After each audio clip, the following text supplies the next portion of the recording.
absorbing that particular information.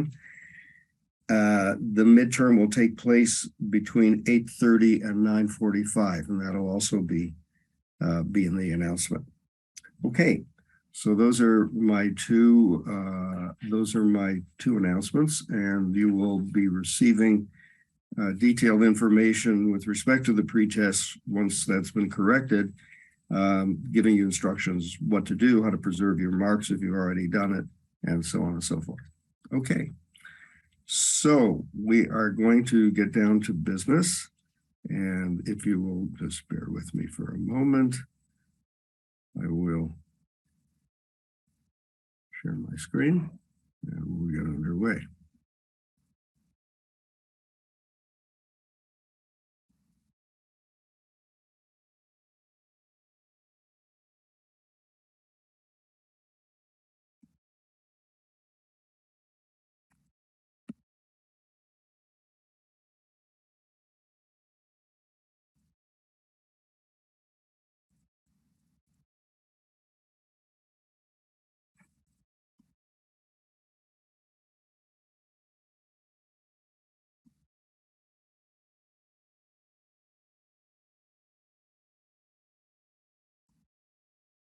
Okay.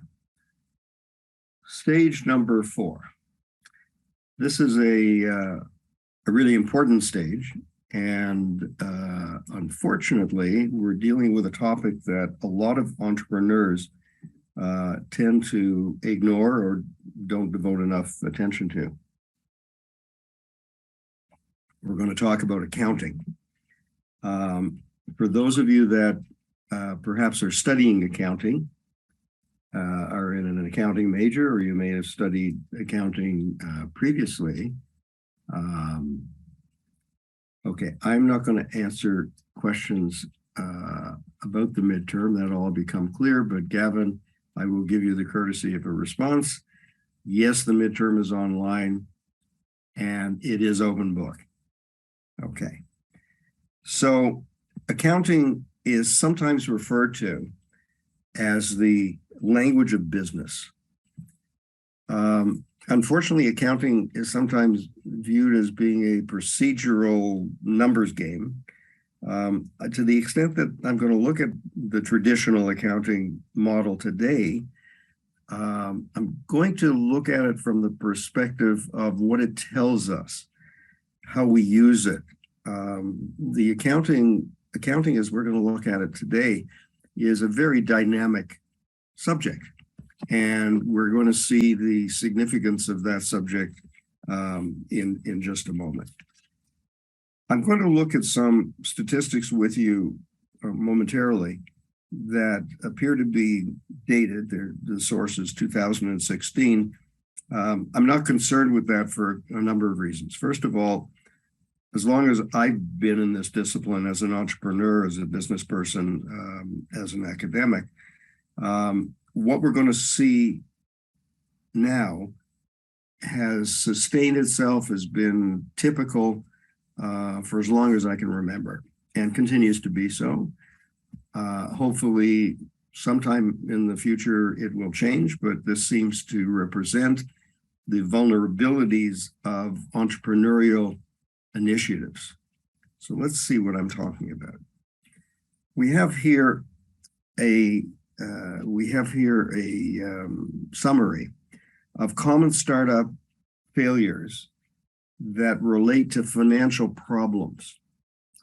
We need to very carefully pull this representation apart. First of all, you'll notice that there's a reference here to the age of businesses. I talked about that the very first time we were together and indicated that there's a very high failure rate in the early years of a startup. What they've done with this set of data is say less than 2 years old. So if you take a look at the orange bar, you'll see the financial causes of that early period failure. We'll look at that in a moment. We then talk about 3 to 5 years old, where firms are still considered to be in the startup phase. the question is why? Why do we consider this still to be the startup phase? Well, the answer to that is because it generally takes a period of time, 3 to 5 years in typical times, for a business to sort of find itself. It's done all the kinds of things we've talked about, feasibility studies, idea evaluation, and market segments identification, and so on and so forth. It takes some time to figure out who you are. It takes some time to figure out how you're going to operate.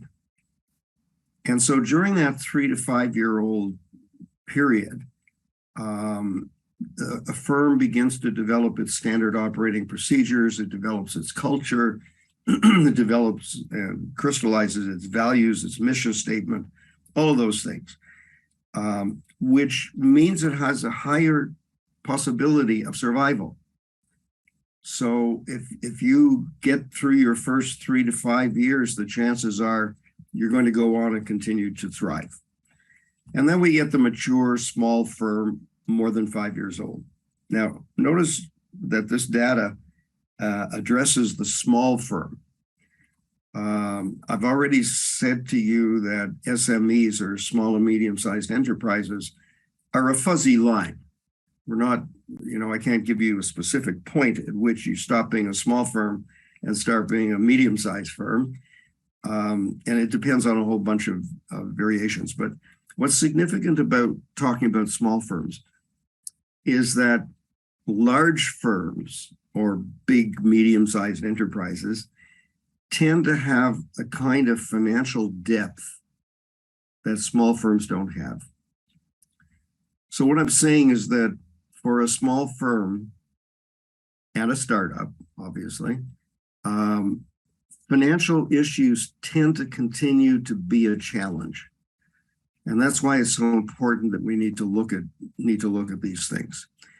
So let's take a look along the x-axis. What are the major financial problems that firms face?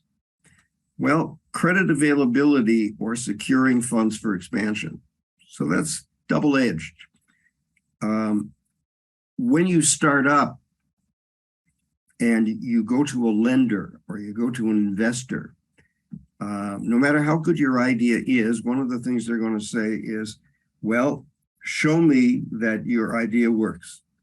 Show me that you have a market. What have your sales been? What is your customer base? And if you can't satisfy them, then you find that they won't lend you money, or they won't lend you as much as you'd like, or they're not interested in investing. Unless, of course, you're dealing with a situation of an angel investor or something, but that's another topic that we'll come to. The second aspect to this first set of data is the reference to securing funds for expansion. Now, I have mentioned before that most businesses, right from the inception, have as one of their goals, as one of their intentions, is to grow. And there are a variety of reasons for that, and I've mentioned some of them before. You may need to grow only to take care of the attrition that you're going to experience. So you have 1,000 customers today.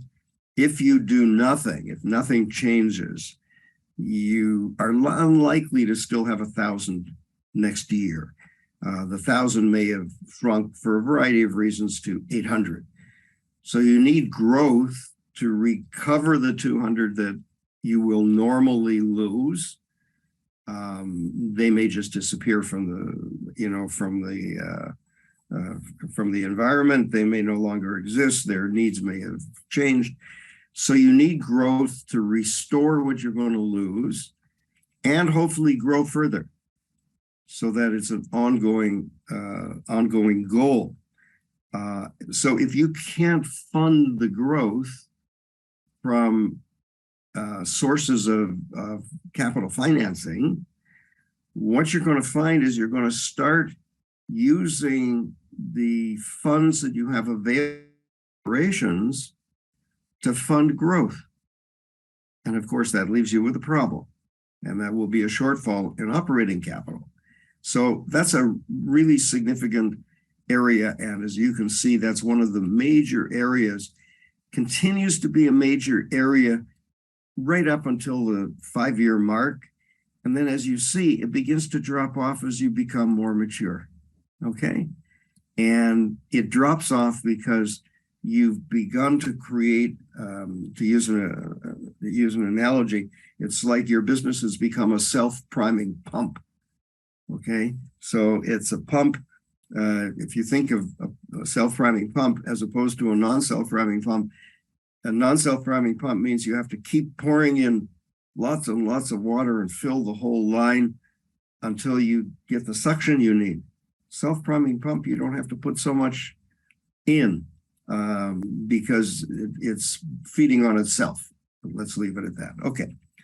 Second major area, of course, which flows from the first one, is difficulty paying your operating expenses. One of the difficulties when you have a challenge paying operating expenses is that you begin to run into difficulty with your suppliers. You begin to run into difficulty with your employees. They're not interested in working if they've missed the last 3 paychecks, so to speak. So that continues to be a major issue, not as much as it was in the first place, but it continues to be a challenge. The next category is making payments on debt. Well, certainly payments on debt are not likely to be that significant in the early years, as is paying your operating expenses. And debt is often deferred. So we'll talk at some point about different kinds of debt, but you may have, long-term debt. You may have a demand note. You may have short-term payments. You may finance through lease, for example, and extend the impact on your cash flow. Okay. Then we have purchasing inventory to fulfill contracts. So this is less of an issue, but you'll see that it's most major for younger firms. The reason that is the case is because younger firms are more likely to be going through sort of major spurts of growth. So if I am selling 1,000 units a month, and somebody comes in and offers to buy 1,000 units a month from me, I've just doubled my sales. But my financial background is that of a small business, and I've leapfrogged to a bigger area. And what I'm going to have to do is I'm going to have to purchase inventory to fulfill those new contracts. If I'm manufacturing something or if I'm reselling something, it's either raw materials or finished goods. It doesn't really matter, but it's sort of beyond the normal for me. And as I may have told you before, when I have a business that says, well, we're doing 1,000 now, we just got this fantastic order from Walmart for 1,000. We've doubled our sales. My response to that is that may be the worst thing that could happen to you today. And it's usually comes back to the financial problems. And then, of course, we have a smattering of other things, none of the above. Certainly, if we take a look at now we see it jumps for the more mature firms. So their cause of failure may be poor management decisions that were huge, and we've talked about some of those. Okay, so those are the financial needs, and we're going to see today how accounting is a subject area that will help us to minimize the likelihood of that being our failures. So as I said at the outset, it's historically accurate. So let's take a look at some of the commentary here. These are the common causes of startup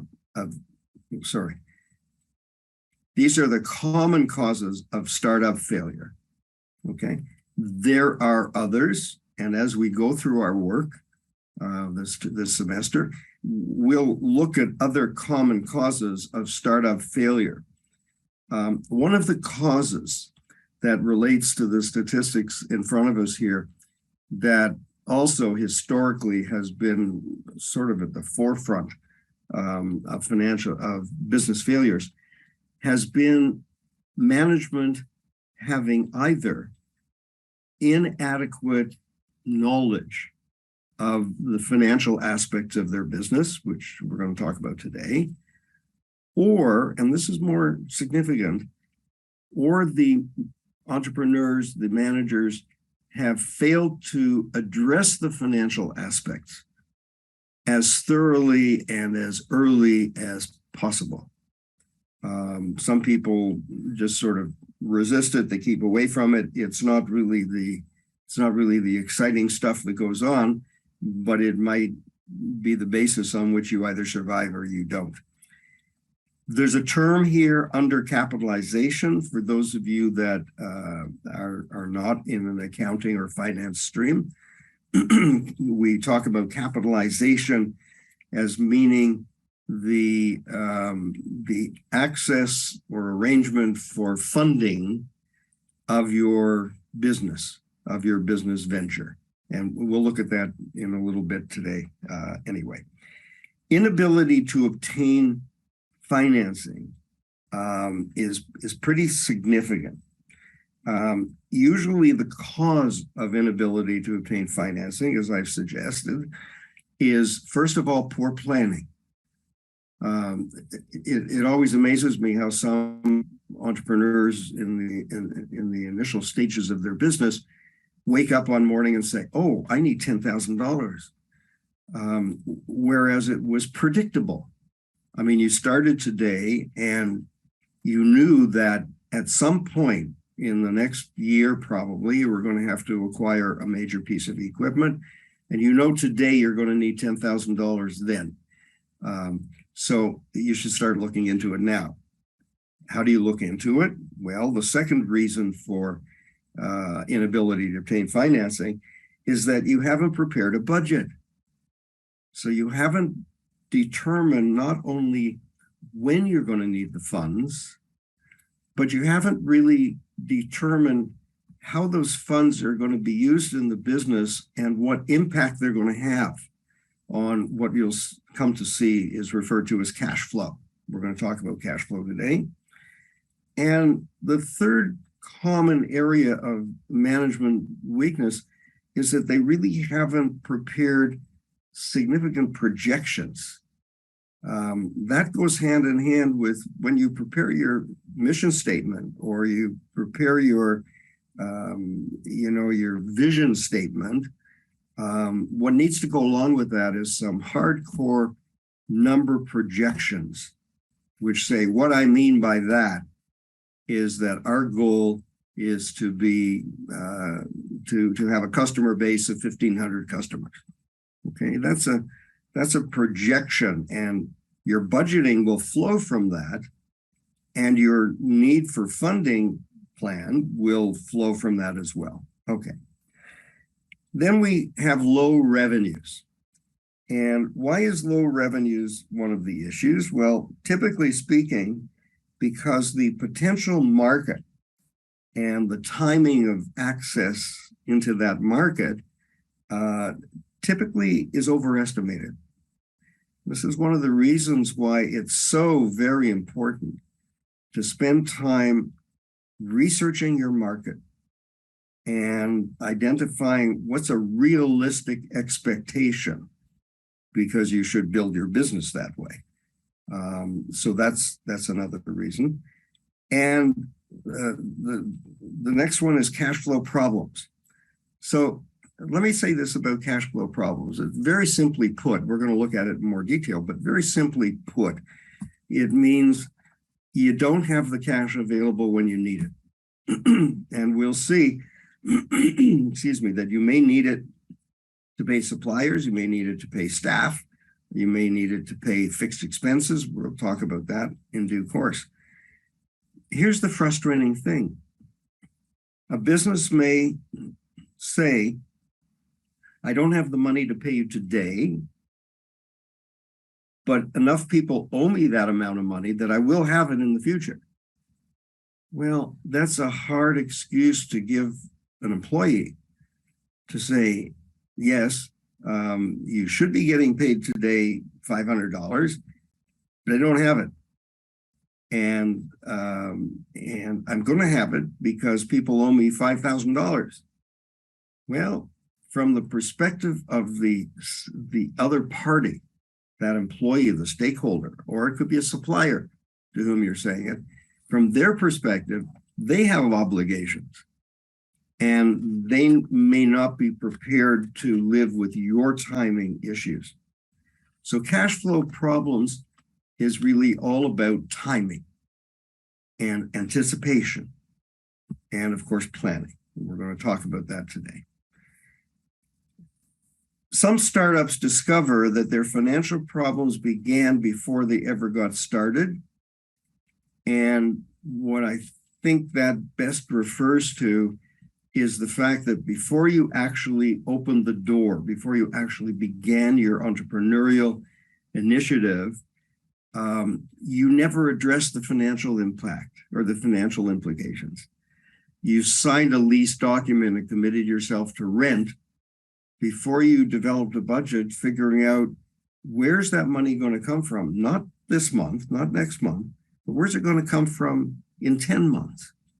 And so the cause of your failure started before you even opened the doors. It's an intelligent entrepreneur that addresses what we're talking about today and goes to their accountant, which they should have, and says, here's the arrangements I've made. I'm ready to open the door in my heart, but from an accounting perspective, from a financial perspective, am I ready to open my door? And people with the knowledge of what we're talking about today can look at it and say, no, you're not ready.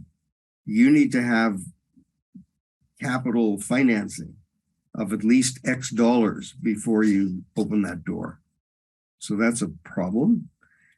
And the next statement there is they realize they cannot maintain growth and were uncapitalized to begin with. So the seeds of the failure that we find in these early stage companies, the seeds of the failure has generally been there for a long time. And that's what's so sad about it. So we're going to talk about financing and growth and all of the other things that go with it.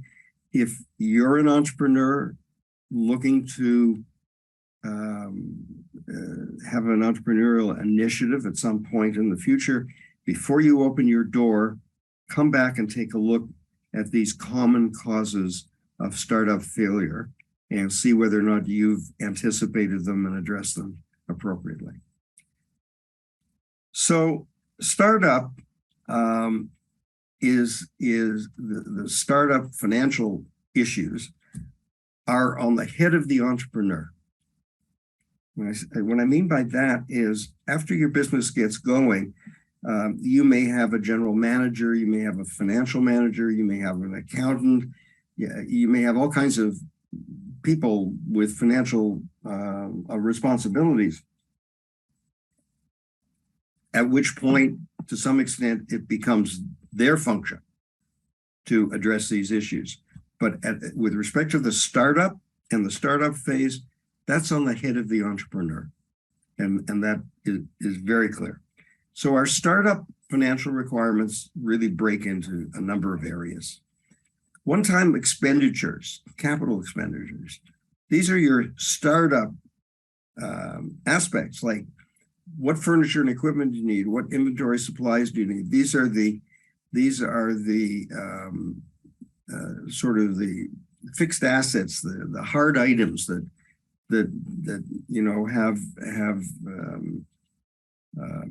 have physical substance. Okay. The numbers for these capital expenditures will vary.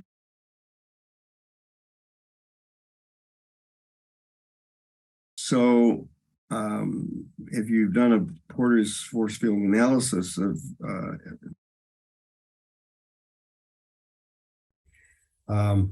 you'll know that we talked about ease of entry. So if I wanted to open a consulting practice, all I might need is an office and a desk and a couple of chairs and some basic equipment, a computer. I mean, that might be it. If I'm going to open a manufacturing plant, I may need $100,000 worth of equipment because I can't manufacture anything unless I have the capital expenditure. So it's a function of industry, and it's a function of the type of business that you have. In other words, if I'm a retailer, business to consumer, then I may need bricks and mortar place. I may need a store for them to come into. I may need a very significant online presence, that sort of thing. On the other hand, if I'm what's called a manufacturer's representative, okay, where I'm selling business to business, and most of my sales are going out and meeting customers, potential customers, and getting orders from them, and then sending them into the manufacturers whose goods I've sold and arrange for them to be drop shipped, I may not need very much in terms of capital expenditures. So those are two of the most important aspects on capital expenditures. Third important aspect are what I'll call values. And I think I've given you the example of the restaurant that goes through a series of until it finds somebody that has paid for the restaurant, that's gone bankrupt a few times, who's paid the amount of money that's justified for that restaurant. So the first person that set up the restaurant as though it was a Michelin grade A, class restaurant, and never got enough business to make it go. Their values, their goals were just too much. I can remember very first business that I set up.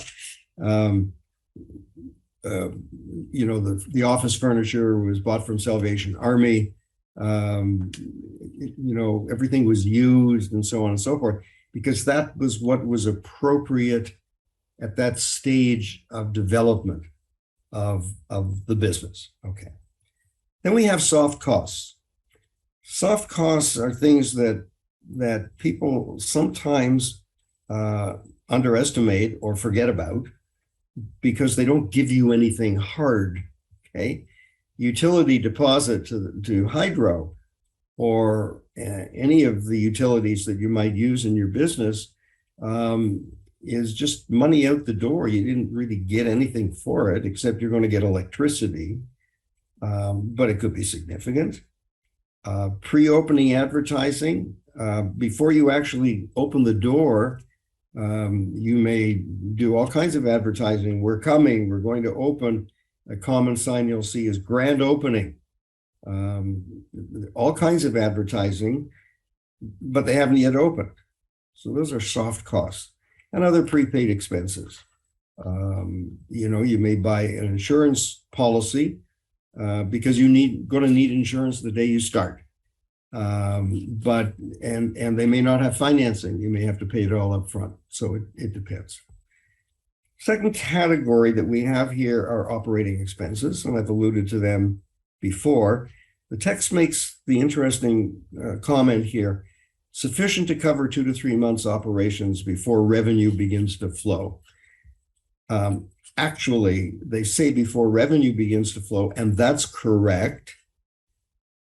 But it's also before cash flow begins to flow.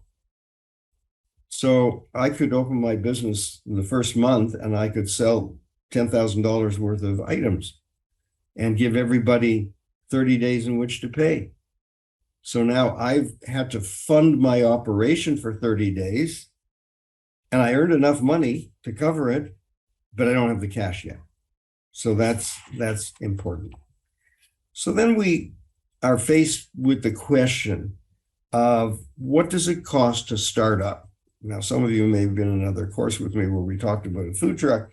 But I just want you to think about a food truck. You're going to start up a food truck business. I want you to think in terms of that initiative. What kind of money do you think it's going to cost to get to the stage that you see in the picture here? Let me tell you that the phrase I just used, what kind of money, you will hear business people using that phrase. They'll say, what kind of money are we talking about? So what they want to know is, are we talking in the hundreds? Like, are we talking something around $500? Or are we talking thousands? Are we talking about something sort of around $5,000? Excuse me, Professor. Yes? What was the difference between cash flow and revenue again? So I remember according to the textbook, cash flow was like the money that goes in and out of business. And how would you differ it from revenue again? You know what? Why don't you wait until we get to cash flow discussion? Okay. Okay, sure. That might make more sense for you. Okay, thank you. It's a good question. Okay. So here's what I want you to think of. If I came to you and said, I want to open a food truck such as we see in front of us, what kind of money is that going to cost me? Think about it for only 5 or 10 seconds, because you've got to be able to sort of grasp these things fairly quickly. And just in chat, put the range of money you think it might cost. What do you think we're talking about?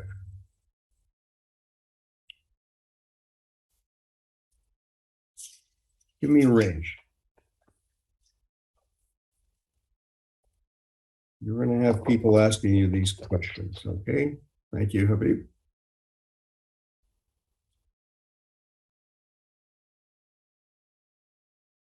5 to 7, okay.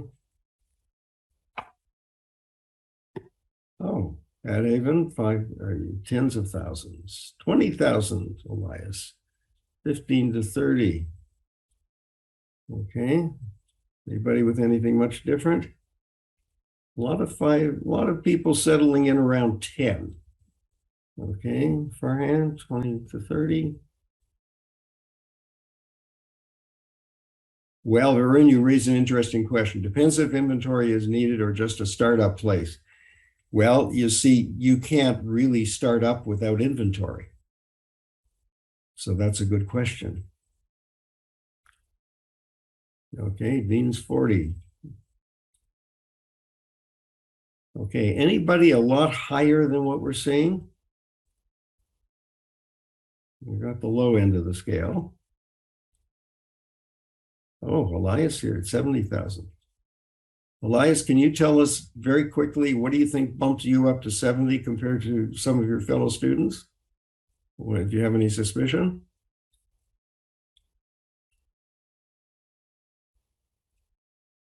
You can put it in chat.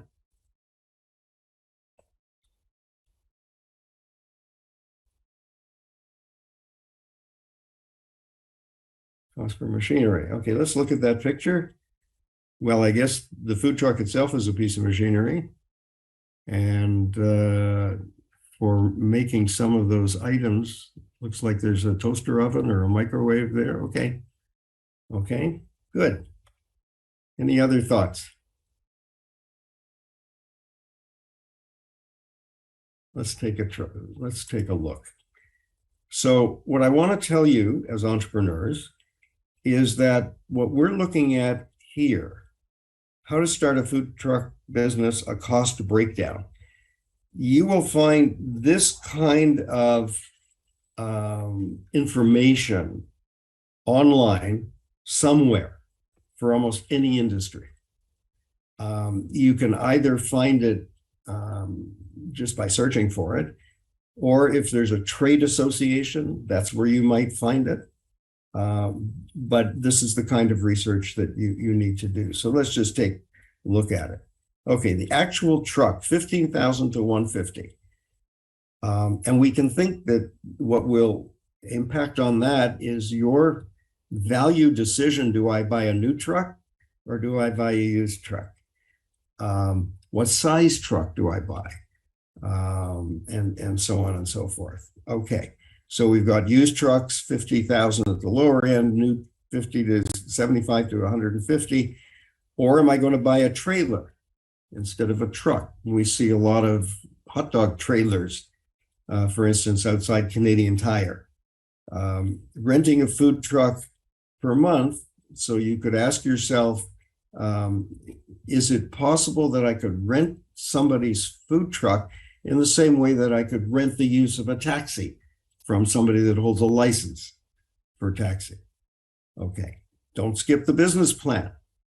I've tried to emphasize before, and we will again, the importance of a business plan. It's going to cost you some money to get it done.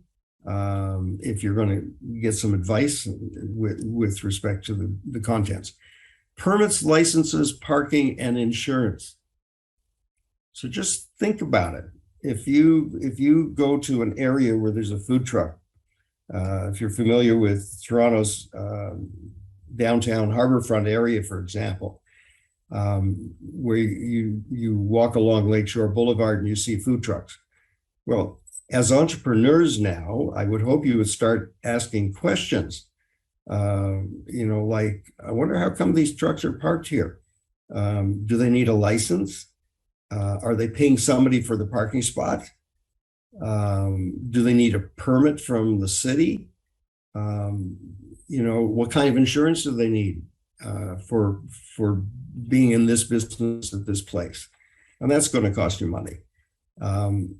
Then registration, health permit, fire permit, food truck application, license, all of these things are considered here. Then the possibility of parking. If you're parking at an event, so if you go to an outdoor concert and there are food trucks there, if you think that they're parking there out of the goodness of their heart, good for business, the reality is the event convener has probably charged them something to have that space. It's part of their revenue stream from the concert. Then what's the technology going to cost for operating that food truck? And here you have all of the possibilities that you have. And then, of course, there's the food, the cooking tools, and the serverware. So everything that they have in that. And then, of course, you're going to have labor if you're going to have somebody helping off on the truck, if there's two of you. And when you add all that up together, this is how you get the total startup cost estimated between $21,000 and $165,000. Food truck monthly operating costs could run anywhere from $20,000 to $40,000. Here's the frustrating thing.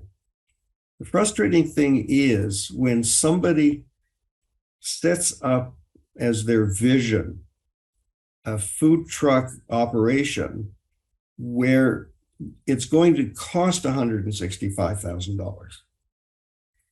And all the capital they can get their hands on is $21,000. They're destined to failure because they're going to be undercapitalized and they won't have the appropriate stream of funding. So what we need to do, obviously, is we need to develop some short-term financial projections.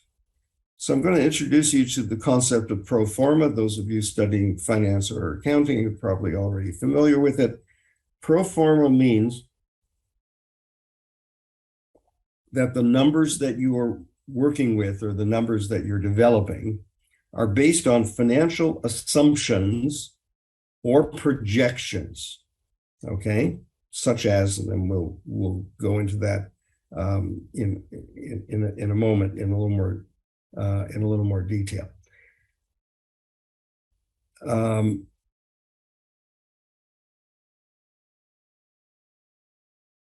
The point I want to make here is that when we talk about financial assumptions or projections, the more precise statement would be based on financial implications of goals and assumptions. And this is where a lot of entrepreneurs sort of miss the boat. You can't do pro forma financial projections until you've clarified your goals and the assumptions on which you're going to work. Okay, that's really important. If somebody were to come to me and say, I want you to take a look at my financial projections, I wouldn't be interested in looking at them until they answered the question.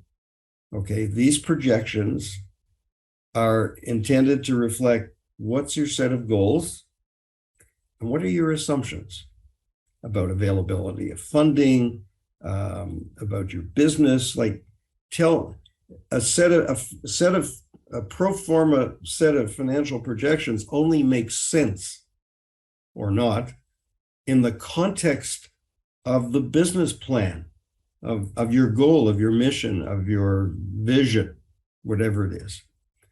One of the other possibilities that pro forma means is that it reflects a transaction such as a merger or other development as if it had been or will be in effect for a future period. But that's consistent with the point I've just made, because your assumption is that this transaction has gone through. And then you have a whole set of assumptions. If the transaction has gone through, this will be the consequence of it. And so my financial projection needs to reflect the consequence. So if it's a merger, for instance, we assume that we're merging with a firm that has sales of $100,000 a year. So one of the questions before doing the merger would be, are they going to be able to retain their customer base? The answer will be probably, likely, not sure, unlikely, or there will be problems. How could there be problems? Well, let's suppose that two law practices or accounting practices decided to merge, and they're each doing, for argument's sake, $500,000 worth of business. Will the $500,000 worth of business turn into $1 million worth of business? Well, there may be clients in both practices that don't want to be serviced by the other merger partner. So client from A might say, I'm really happy with you being my lawyer, but if you merge with this lawyer over here, I'm gone, because I know this person. I may have been their client in the past, whatever. So the assumptions are as important as the transaction itself. But we use pro forma a lot in the financial world. And that's where accounting, because it's part of the accounting discipline, in this case, that's where accounting becomes the language of business. These pro forma financial projections are another way of expressing or describing what that business is going to look like at some future point. Okay. So we're going to develop short-term financial projections. Okay. So what do we mean by short-term? And this is really important. What I will say, generally speaking, is that short-term has become shorter as a result of our experience with the pandemic in the last few years, and as we go forward into the future. Notice I don't say the new normal. A lot of people are using that language. I'm not sure we're ever going to have anything as normal again, but let's just talk going into the future. So we do need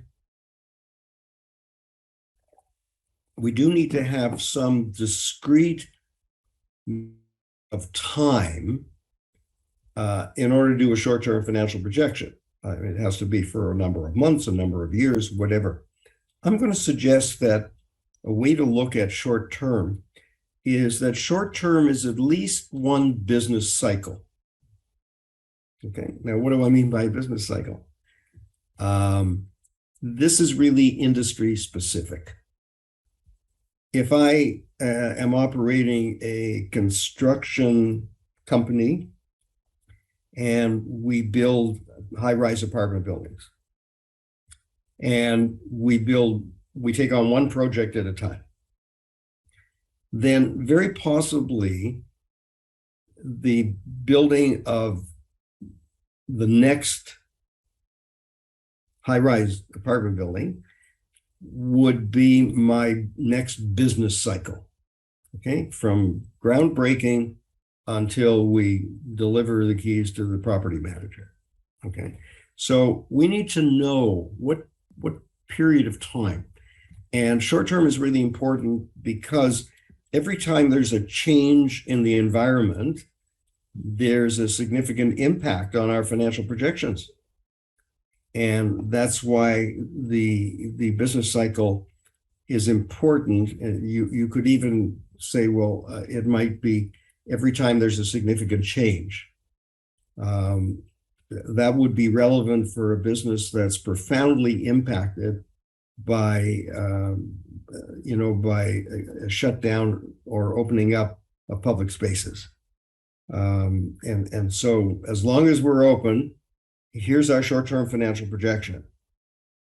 And we don't know how long that'll be, but let's estimate from the best information we can get that it's going to be at least 3 months, because if they changed it, there will be a lead-in period before it changes. Okay, so that's the kind of thinking you need to do as an entrepreneur. So when we do our financial projection, not talking any further about the short term or whatever, there's certainly information that we're going to include in an income statement. Now, we're going to talk about different kinds of statements today. An income statement is a statement that shows our revenue, our sales, and our cost of goods sold, or cost to provide services if it's a service business, okay? This is an area on the income statement that's generally unknown. We don't know how much we're going to sell exactly, but we need to project something. And this is where we go back into our feasibility studies and our assessment of the market. And so it's important to know that it's unknown. And so it's not unusual at this stage to have a predicted sales volume or projected net sales range. So entrepreneurs need to be good at this, to say, well, I'm not going to project that I'm going to sell $10,000 worth of goods, because I know that means if it's $1,000 an item, that means 10 customers at $1,000 each. But with a high level of probability, I'm prepared to say that I'm pretty sure I'm going to sell 7, and I might sell 10. So I'm going to need to look at my financial projection if I sold 7 and if I sold 10. So it's not unusual to have a range in this area, and the same with projected cost of goods sold, because to some extent I may be a victim, or I may be subject to my supplier's decisions about what it's going to cost me to purchase items for resale, unless I have a contract that assures price. So if I'm selling product A and I'm buying it all from supplier Z, and I have a contract that I will purchase so many of these at a fixed price for this period of time, that becomes a known. And the next element is, am I committed to purchase a certain number. So those might well become the cost of goods available for sale, but I haven't sold them all. Okay, so just think of the language. Okay, so these things are generally unknown, but we do our very best to estimate what they're likely to be. Then we get into a category of things that are, let me say, somewhat known. Fixed operating expense. So things like rent and utilities and insurance, the things that were in the prepaid expenses before. Generally speaking, we know what they're going to be. And variable operating expenses. So advertising, wages, delivery, they're variable to the extent that either they will vary with sales, or they'll vary because I can control them. So delivery, for example, if I have a fleet of 3 trucks and 3 drivers that are doing my deliveries, I have control over that. I can, if business really drops, I can put 2 trucks in the yard and close them down and let 2 drivers go. And now my variable operating expense, I've managed to reduce the labor element by 2/3. Okay, so to that extent, it's somewhat variable. However, when we deduct these from these, in other words, when we deduct the variable or the somewhat known from the sales volume, we come up with our expected net operating profit or loss. Okay, our expected net operating profit or loss. I want to caution you, if you're not an accounting type, I want to point out to you that your net operating profit that you made on your sales is not yet sitting in your bank as cash. Okay, so you don't have it yet. And if you've somehow committed to spend it before you have it, and you don't have funds, then you're going to be in difficulty. Okay, so let's dig down into this projected cost of goods sold and see what it might all be about. Well, we start off, and I want to put it in a way that a non-accountant would grasp it, because entrepreneurs need to. The cost of the goods that you sold to people are determined as follows. You have a certain amount of product on hand at the beginning of the period that you're projecting. So let's say I already own $10,000 worth of inventory, worth of stuff to sell. And then I buy more. Let's say I buy another $40,000 worth. Okay, so now the total that I have is what I would refer to as the value of goods available for sale. I have what I had at the beginning and then what I bought. And then at the end of the period, I have a certain amount left over. If I deduct that from the goods available for sale, then what you've come up with is the cost of the goods that you sold. So I had 10, I added 20, so now I have 30, I sold 5. I now have 5 on hand. What I sold was 25. Okay, very simple logic, and that's the cost of goods sold. Accountants will bother themselves more with the value and not the cost of the inventory, but I'll deal with that later. Okay. So what do we need to develop that income statement that we've just looked at? Okay, what do we need? Well, one of the things we need is the average inventory turnover for the type of business, because that gives us some idea of how many goods we're likely to have to buy. So turnover refers to the number of times a typical firm's inventory is sold each year. Let me give you an example that you can probably all relate to, especially if you've ever been a wait person in a restaurant. So a lot of restaurants talk about the turnover of their tables.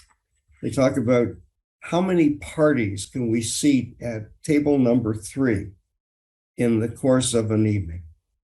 Okay, let's suppose they're only open for dinner time from 7 to 10, for argument's sake, and you have 10 tables.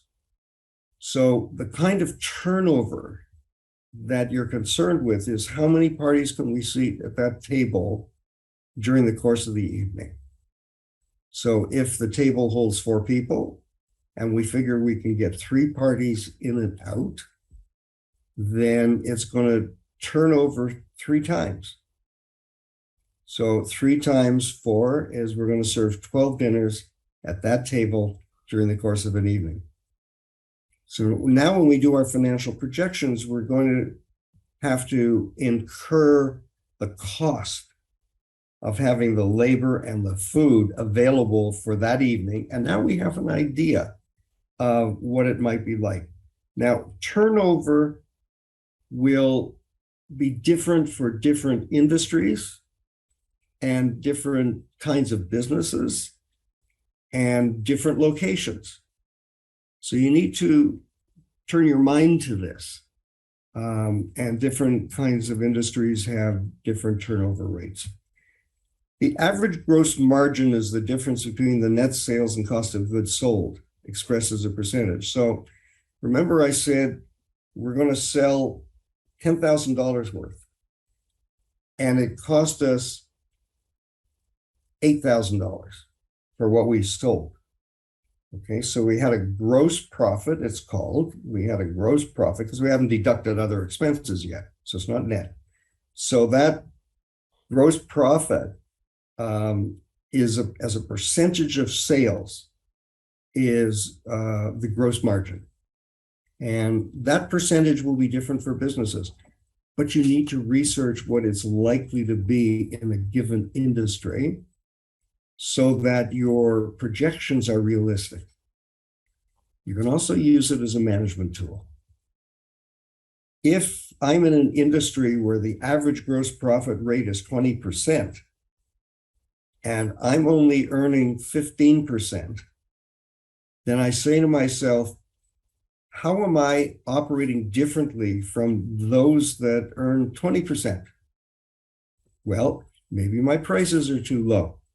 Maybe my costs are too high because I'm not purchasing as intelligently or as expertly as my competitors. I'd like to start an online business. So that's when you need to explore other operators in the business to see what their best practices are. And you may have studied the concept of best practices in any number. Best practices tend to be how the more successful operators in an industry operate their business. So, and I've used this example before, I think, if everybody else has a customer service return counter and I don't, it may well be that that's why they're attracting more business than I am. So I'm using that. I got into that because I compared our gross profit rates and I wasn't meeting the industry standard and so on and so forth. Okay, let's look at some specific numbers. So here we have the items that I've been talking about, and I'm going to leave you to come back to this and see where the numbers are. But I want to make another point about this sample income statement. As entrepreneurs and as managers of our business, because in the startup phase, we generally speaking are the managers of the business, if we're the entrepreneur, we want to look at this set of numbers and ask ourselves the following question. What are the areas where we can possibly control what's happening? Okay, so I look at net sales, $833,000, and I say to myself, to what extent can I control that? Well, I could market more, I could promote more, I could identify a new target market. I need to ask myself that sort of question. If I look at the purchases of inventory, and this translates into units of items, could I purchase the same number of items for less money, for fewer dollars? Could I do a better deal? Could I change suppliers? Okay, all of those things. If my inventory turnover is a number that suggests to me that I'm carrying too much inventory, I have to recognize that it costs me money to have goods available for sale that are going to sell very slowly, my turnover rate tells me. Well, it costs me storage space, costs me people to manage the inventory. It costs me money because I have to pay months ahead of when I'm going to actually sell it. So do I have some degree of control over that? And one of the common areas of control, every time you go to Amazon Prime or Amazon and look at an item where it says sold by Amazon, fulfilled by the supplier, then you know that Amazon is not stockpiling that item, and that's why it either takes a little longer to come, possibly, or you might have to pay import fees because it's not in Canada yet. Okay, so hopefully, as a result of studying business, you become someone that walks through the world with your eyes open, and you recognize things like that when they sort of hit you in the face. Okay. So I've been leading up to this statement: cash is king. Okay, cash is king. Because if you don't have cash, you can go out of business. So one of the challenges for the entrepreneur is to ensure that that they're going to have the cash they need when they need it. So timing is everything. So I like the image of this spigot, because what the entrepreneur is doing is managing this tap. Okay. The entrepreneur is managing what's here to flow in, to make sure that when you turn the tap, it flows, and also to control the outflow. So when you turn the tap off, you're stopping the outflow. When you turn the tap on and there needs to be an outflow because you have bills due and payable, and there's nothing back here to flow into the pipe, then you got a real problem. And that's your problem. So we need to know the following things. Where does it come from to get into the pipe? And more importantly, perhaps, where does it go? And the reason that I say that is because some of the money that's at this stage that's going to flow in when the tap is open is earmarked to go to a specific place. Okay, I'll give you a good example of businesses that go under and get into real trouble with the government, who is essentially a supplier down here, is where they collect monies in trust. So when a retailer collects HST from you as a customer, they're collecting those funds on behalf of the government. They're what's referred to, as some of you know, trust funds. They're holding it in trust. It's not their money. And one of the problems in that early startup phase that we looked at on the first slide, one of the problems is that it's very seductive to say, well, I got the cash. I know it's HST money, but I don't have to pay it over for 30 days or whatever. So let's just use it now to pay this thing that's due now. like my employees perhaps, because I'm going to get funds in from my customers when they pay their bills. The problem is, and then I'll restore the HST. Problem is, once businesses get into that cycle, the chances are they don't end up with enough money at some point to restore the HST. And of course, when they go down the tubes, government sues them for the money back and they've breached their trust arrangement. And it can lead to some terrible things. Okay. So COVID has created some pressures on cash. And it's really important for us to understand that. Really important for us to understand that. Okay, let's take a look at this document here. This is a very comprehensive document. So what I'm going to do is I'm just going to sort of look at some highlights in this document. But if you're going into an entrepreneurial initiative in this day and age that's touched at all by COVID, you got to read this document, and it will certainly help you grasp what the situations are. This is a document that was making some recommendations to the government, how the government could help with some of these problems. But what I'm more interested in is some of the other material. So this is a really useful summary of some terminology that you need to know if you're going to be an entrepreneur in today's world, certainly in Ontario. It's a good thing.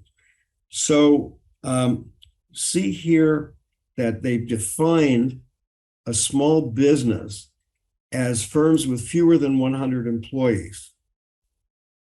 Those firms account for 66% of all jobs in Canada, which indicates to you the importance of small business. Okay, it's hugely important in Canada. COVID-19 has put significant parts of this engine in jeopardy. Jumpstarting it will require improved access to the right forms of capital. We've been using that term today. According to a survey, 60% of Ontario businesses are confident that entrepreneurship will bounce back after the pandemic. And then they talk about how the government could conceivably help that bounce back. So what I'm doing here is I'm showing you the importance of our subject area to the real world in which we live. Small business is critical. Entrepreneurship is absolutely vital in the Canadian economy. And the outlook for entrepreneurship going into the future is very robust. And what we're addressing in this semester is how can people that become entrepreneurs, how can entrepreneurial initiatives increase the likelihood of their success? And the reason we make that a goal is because we know that early stage startups have a high failure rate for all the reasons that we've talked about. So this gives you an interesting summary of the pre-pandemic funding. So what we have here is no financing or self-financing of small and medium-sized enterprises in Ontario, 52%. So over half of the small and medium-sized enterprise were funding themselves. Okay, they were funding themselves. And that's certainly one of the reasons for being undercapitalized if your business is at all good. And then, of course, we have other areas. I just want to look at the area. Trade credit financing means that you've received capital because your suppliers have accommodated you. So I could say to my supplier, I'm going to buy these goods from you and I'm going to sell them. And I anticipate that my cash flow will not bring me in the money from the sales for 90 days. So can you give me 90 days? And if the supplier says, okay, I'll sell you today and you have 90 days in which to pay, then they've given me what's referred to here as trade credit. If I go to buy a vehicle, let's say I need to buy a truck or a van or something for my business, and it's going to cost me $40,000. And I say I don't have $40,000, then the dealer will say, oh, and perhaps I can't get a car loan, an auto loan from the bank. Then the car dealer will say, okay, well, we can lease it. Okay. Now, leasing tends to be more expensive than some people realize, but what leasing does is it enables you to spread the payments into smaller chunks. So some people say, I can't afford $40,000. I can't get a loan from the bank, but if I lease it, I'll only have to pay $82 a month, okay, for 6 years. But it's very seductive to think that that's okay. Then we have government financing, and of course, we should all be tracking what the government is going to make available for startups in society, because that's important. Equity financing is when somebody invests in our startup. Then we have credit card financing, which is very expensive and should be avoided. A lot of entrepreneurs start their business by maxing out their credit cards. And they sort of ignore that when they've maxed out their credit cards, they have high payment to make. And if they miss a payment or start getting into trouble, it's going to affect their credit score, which the bank is going to see when you go to the bank for funding. Commercial mortgages, lines of credit, and term loans from the bank. And we'll talk about that another time. Okay. So that's a really important piece that we have in here. And they discuss all of these different possibilities. So I suggest that if it's of relevance to your world, that you should do that. I should look at this information. Okay, I'm going to leave you. I'm going to leave you with that reference, and we're going to move on.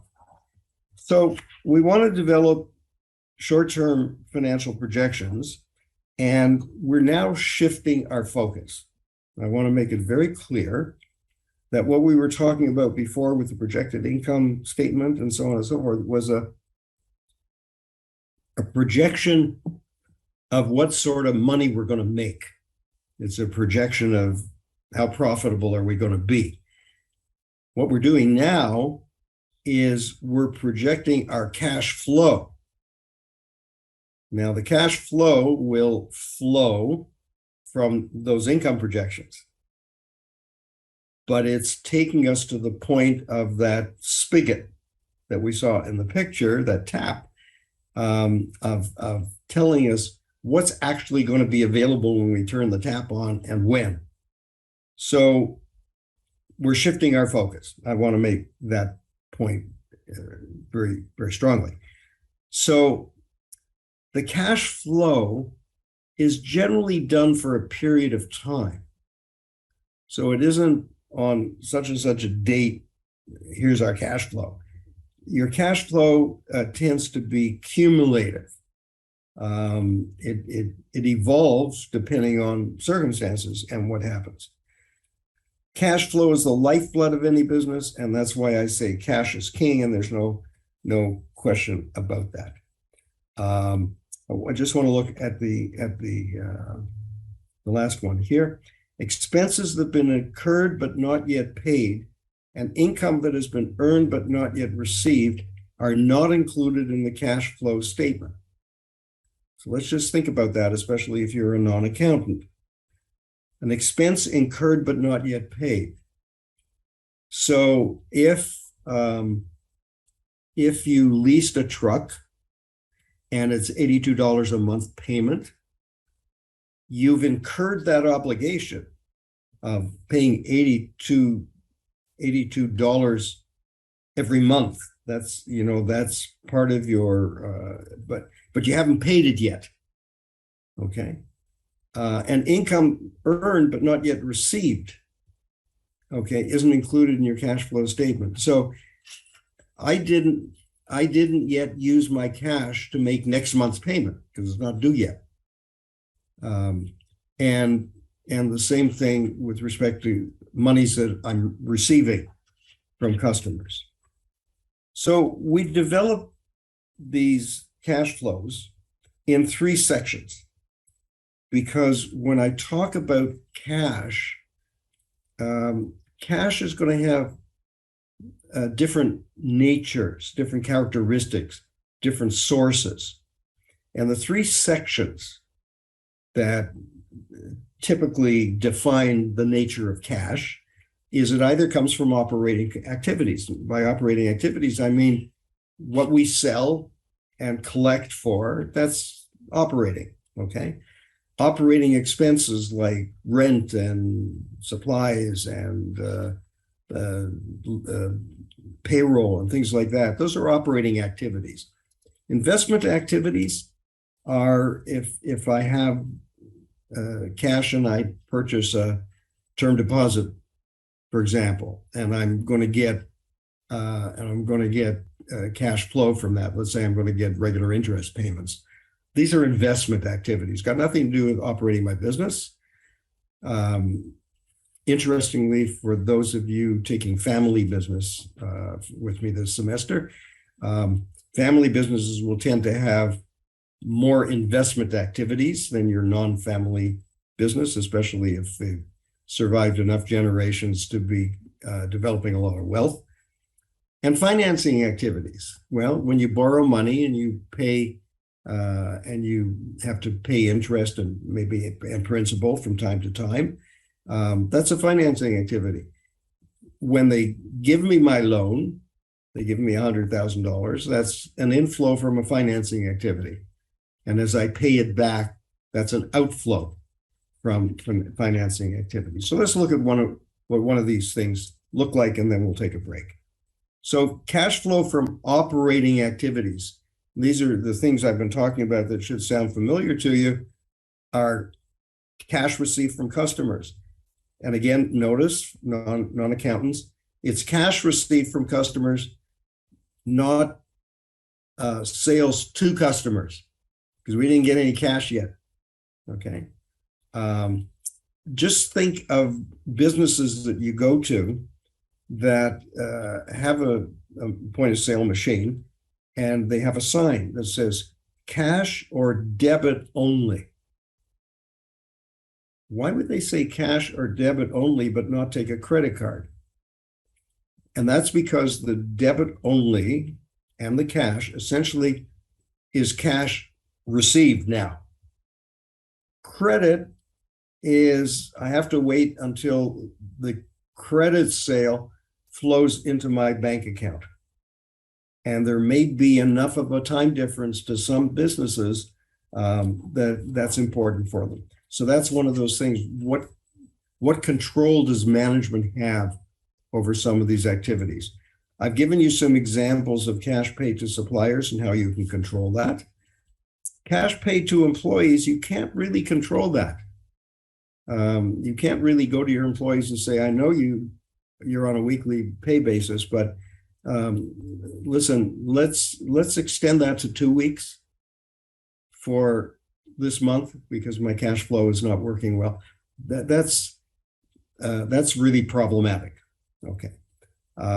Taxes paid, and sometimes taxes paid and monies in trust that I've given you the example of are something that we don't pay when they're due. And so we incur additional interest or penalties. So we made our cash flow worse because we didn't have cash to pay and we didn't anticipate it, and so on and so forth. Okay.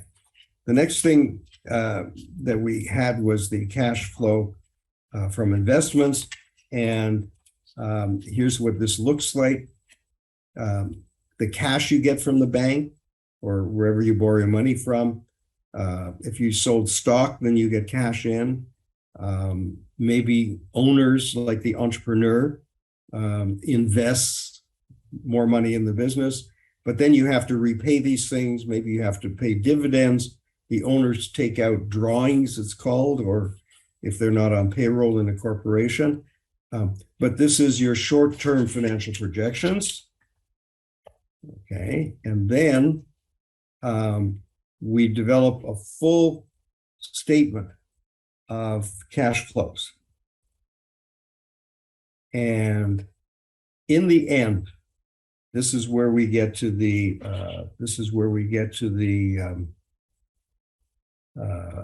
accounting equation that some of you may be aware of. Your balance sheet is your assets equal to your liabilities plus your net worth.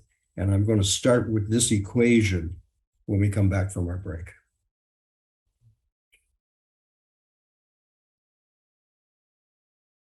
Stay 10 minutes.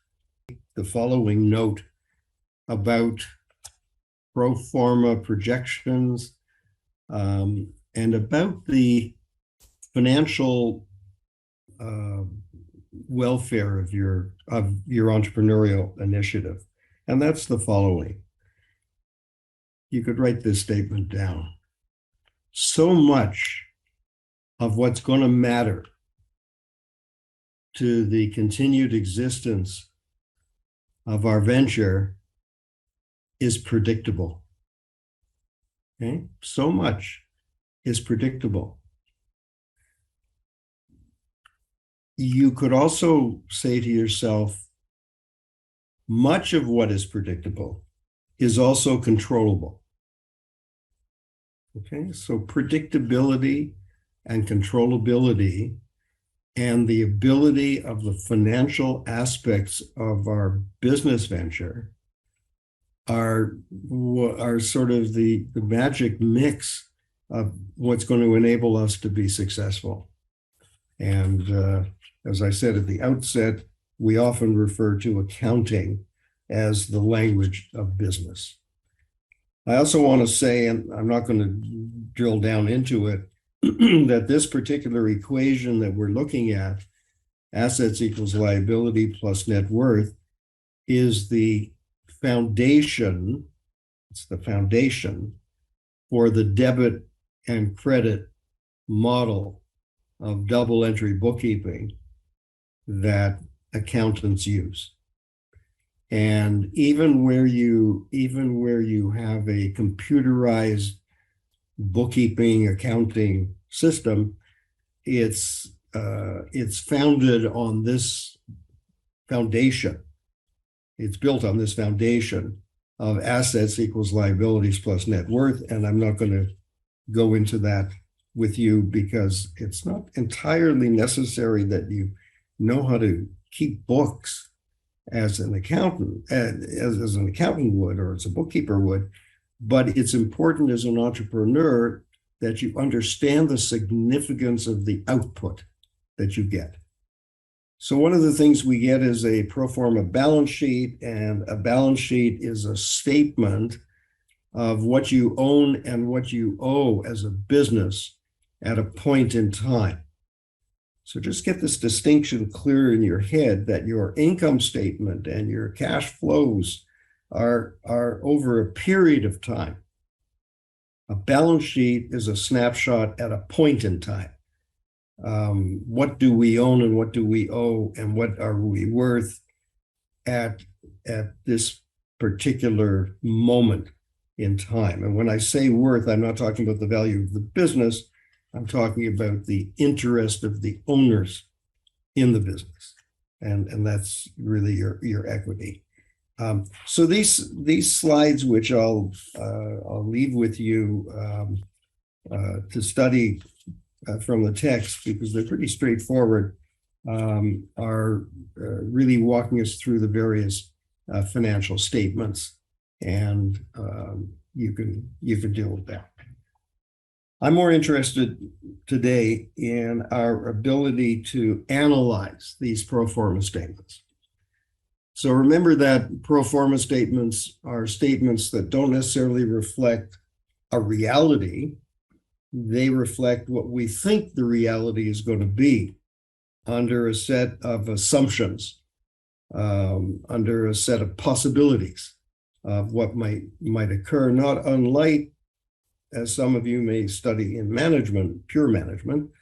Pro forma statements are really a kind of scenario building where we take a body of assumptions and we say, here's how it would translate, here's how these assumptions would translate into dollars and cents numbers in a set of financial statements. So when we analyze them, we want to do a couple of things. First of all, we do the analysis that we'll talk about. More importantly is after we've done the analysis, we need to interpret them. That doesn't always follow. I've seen all kinds of pro forma financial statements and and actual financial statements that people analyze to death, and they never quite answer the question, so what do you make of it? How do you interpret that? What is it? And that then leads to the next stage, which is planning. And of course, after planning, we develop a strategy for our business, and we'll get into that in due course. The overarching concept with all of this accounting stuff that we're talking about is that it needs to be done on a timely basis. And this is why I think that one of the reasons why I think accounting gets a bad knock sometime, and financial statements, all the financial stuff gets a bad knock sometimes, is because it's often seen as something that we do historically. It's often seen as being a little bit like an autopsy. Well, where was the doctor that maybe could have saved the life? Okay, and just as with that analogy, sometimes businesses have to die. I mean, it's inevitable because of the way their health is, or what have you. So what are some of the things that we look at? We look at liquidity ratios. We look at profitability ratios. We look at leverage ratios, and you can read the definitions of each of these. I only want to look at a few of them. But this falls into the category of something referred to as ratio analysis. And ratio analysis is essentially the process of looking at the relative relationships between items on your financial statements. So, we look at how many dollars of profit do we make for every dollar of expense we incur? And there's a relationship between those. And the relationships are expressed in ratios. And the evaluation of them as a result of the analysis, the evaluation is the process of saying it's good or it's bad, it could be better, could be worse.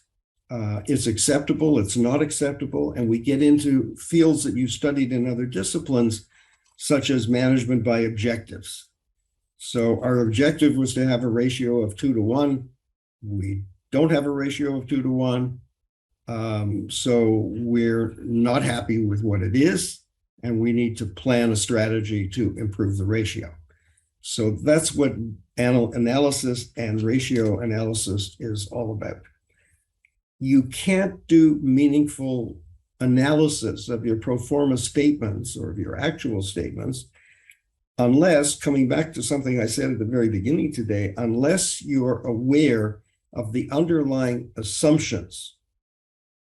Okay, you need to know what the underlying assumptions are, and you also need to know what your goals were. So I'm going to just take a look at very quickly the key financial ratios that we look at, and there's one in particular I want to look at.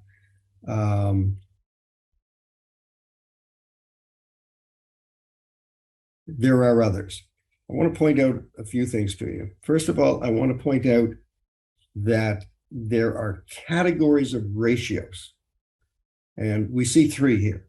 So your liquidity ratios really are the ones that come closest to indicating how healthy your cash situation is, because liquidity talks about the ready availability of cash. And we do strive for certain measurements, depending mostly on the nature of the business that you're looking at. We have profitability ratios. How well are you doing in the sales process? Sales against costs, and so on and so forth. And leverage ratios. So let me reiterate, I think, an example of that I've used before, but it's something we can now measure with our pro forma and actual financial statements. If, for example, I take $1 of expense and, well, let's say I'm doing a process that somebody else could do, and I'm the entrepreneur. And I don't have any time left for sales because I'm doing this other thing here. If I hire somebody to do it for $100, the question is, what could I do with the time I would save? Well, I may be able to go out and generate $100,000 worth of business. So I've spent $100 to generate $100,000 worth of business, on which my profit might be, for argument's sake, $5,000. So that's leverage. Okay, I've used my $100 in a way that would generate more than the $100 and drop to the bottom line as profit and ultimately as cash. Okay, so that's an example of leverage. So when I borrow money, if I go to the bank and say I need to open I want to open a second location and I need to borrow $50,000, well, that's going to cost me, let's say for argument's sake, let's say it's 10% a year. So $5,000 in interest a year for 3 years. So that's $15,000 it's going to cost me, and then I'm going to have to pay it back. If I can open the second location with that money, okay, and make a profit greater than the $15,000 that it's going to cost me, then I've leveraged the borrowed money. And then presumably it would also have to generate enough cash back that I can pay back the money in 3 years. So that's the concept of leverage. I want to look in particular at one measurement that's really, really critical, and that's the break-even point. The break-even point is so simple and it's so powerful for an entrepreneur as they're managing that startup business, particularly, but it continues to be of interest all the way through. So what is the break-even point? Break-even point indicates the level of operations at which total costs equal total revenue. So there's a balance. Okay? There's nothing left over, but you've paid all your costs out of all your revenue. Now we know from our pro forma cash flow discussion earlier today, we know that just because we generated revenue equal to costs doesn't mean we're going to have the cash to pay the costs when they're due. Okay, that's important to keep in mind. So break-even point doesn't tell us that. For that, we have to go to our cash flow. We have an idea of what total costs are. Total costs and total revenue relate to those categories of operating costs and revenues, investment costs and revenues, and debt, and so on and so forth. So it's the sum total of all of that. But in particular, we look at the break-even point generally in terms of operations, but we could apply it to the whole ball of wax. It indicates when your business begins to make a profit, where it's mostly used for the operational items. Okay. If sales is less than your break-even point, then your business will suffer a loss. And remember, it's talking about sales level. It's still not talking about cash flow. Because when we talk about a loss, we may still have cash, okay, but we're losing money. And so that cash may gradually disappear as time goes on. Okay. Let's talk about how you develop your break-even point. It'll be pretty simple when you see the image. It's total costs divided by the contribution margin per unit. And the contribution margin is the selling price minus the variable cost per unit. Let's put that into a picture, which is particularly important. So here's what we have. We have an X and Y axis. Here we have the sales revenue. So let's presume we're a startup. So in the beginning, and I wish these lines were different colors, but they aren't. So in the beginning, we have no expenses and no sales. Then we put in our fixed expenses. And you remember that these fixed expenses are a straight line because they're fixed. I'll come back to that momentarily. Okay, so they're fixed. And then we have variable costs, which we're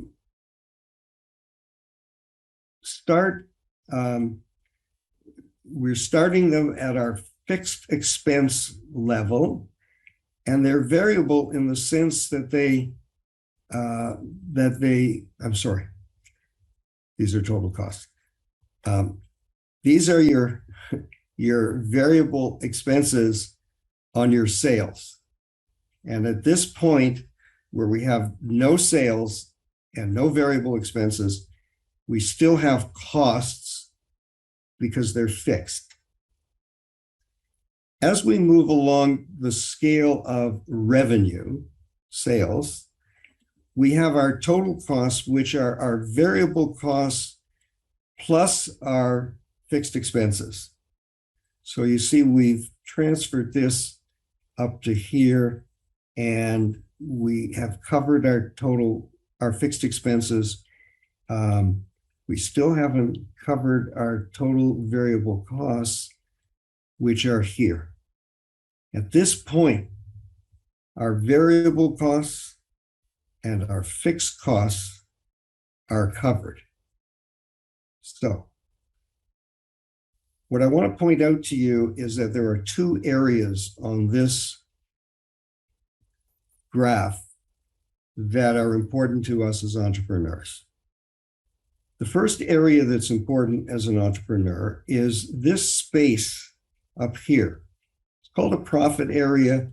In some images, you will see it called a safety area. It's a safety zone.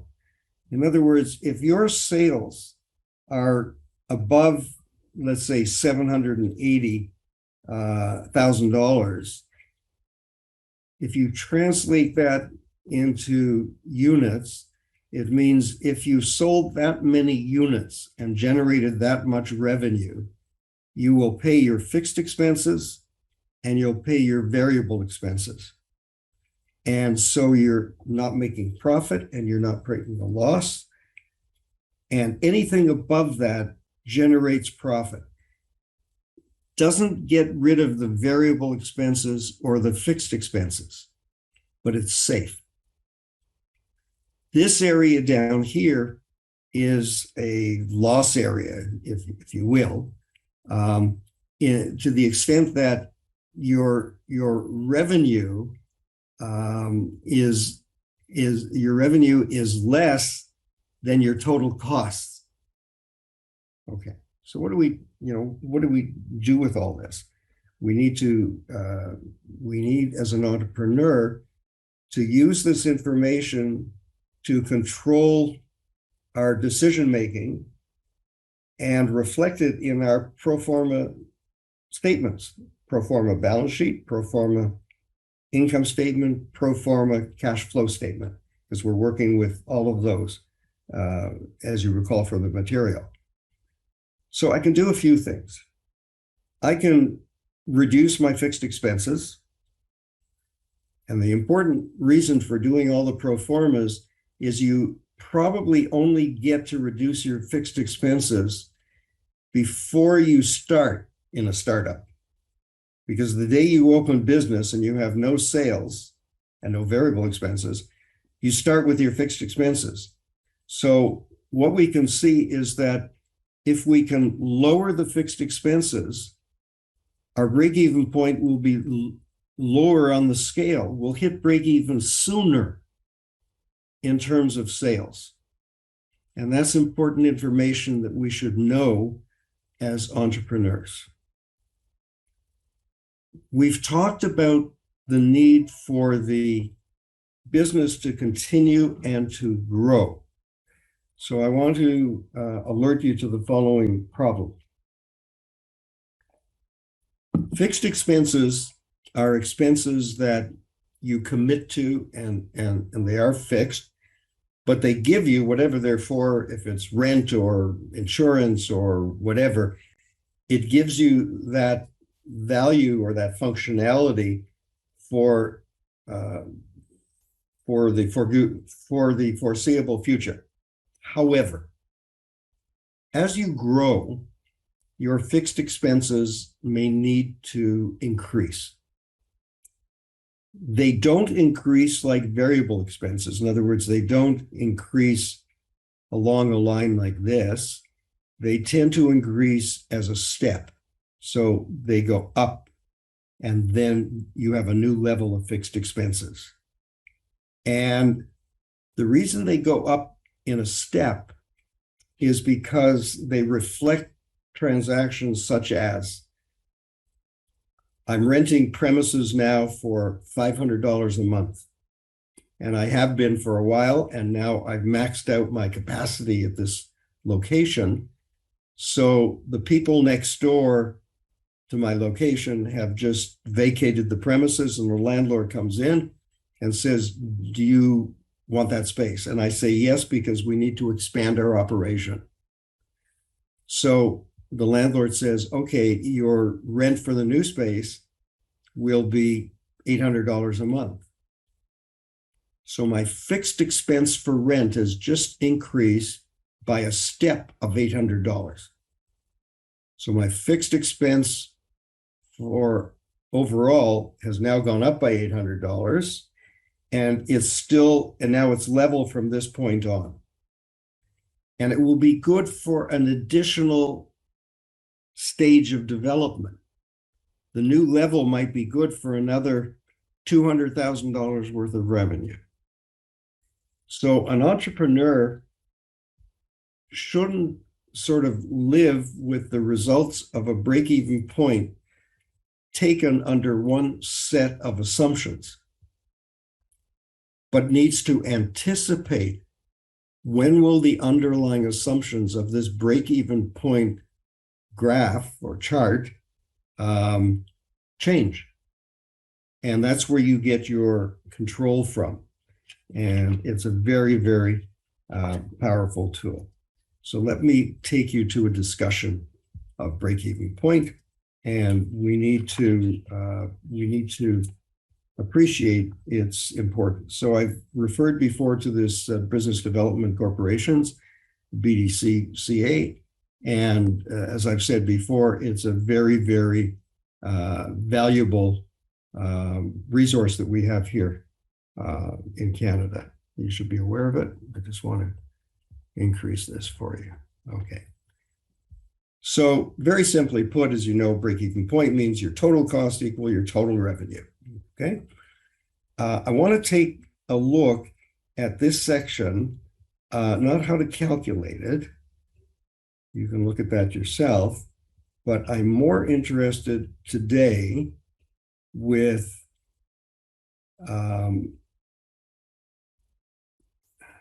how to lower it.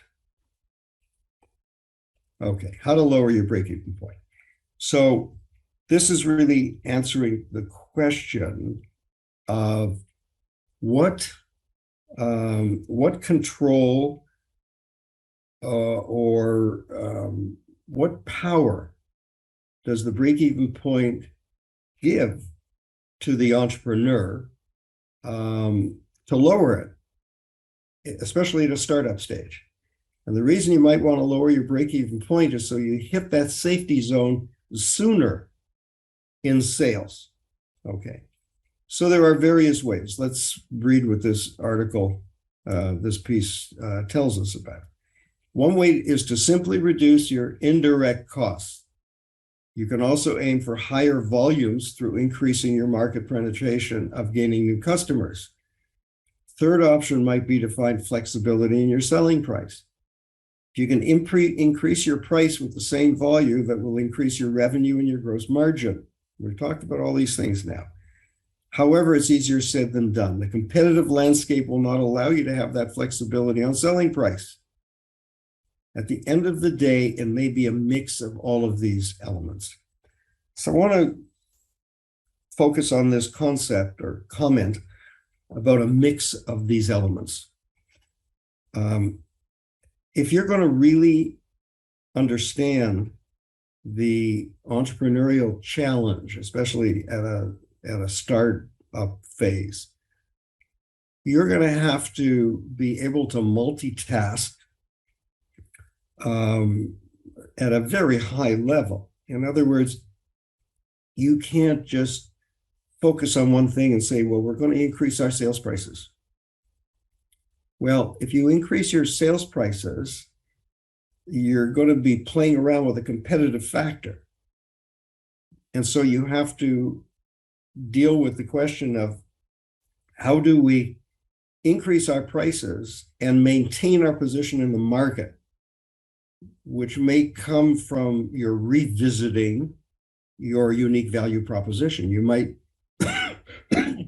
excuse me, you might have to come back to how you promote your product, how do you market your product, which means that you may have to spend more money on a new marketing campaign.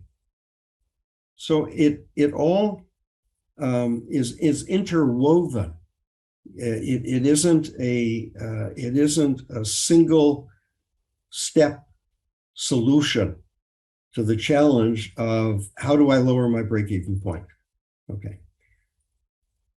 Entrepreneurs tend to think that the way to fix a profitability problem is simply by selling more.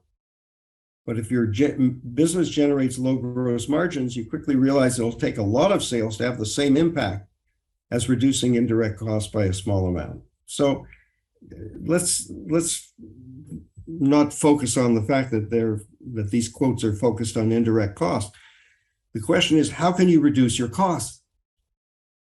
Okay, where is the fat in your cost profile that can be better managed? I would advise entrepreneurs, when they're faced with that issue, to go to people that work for them, even if you only have one person working for you or two people, and you pose the question, do you have any creative solutions for how we could reduce our costs without reducing quality, without reducing customer service, and so on and so forth? You may find that you have a person that buys office supplies. And they might say, well, if you gave me the authority to purchase the office supplies that we're going to need when they're on sale, then I think we can save a lot of money. Now, as an entrepreneur, I might have been stuck in a practice of saying, if we need office supplies, we go to Staples. And you might tell me, well, I've been buying all our office supplies at Staples when we need them.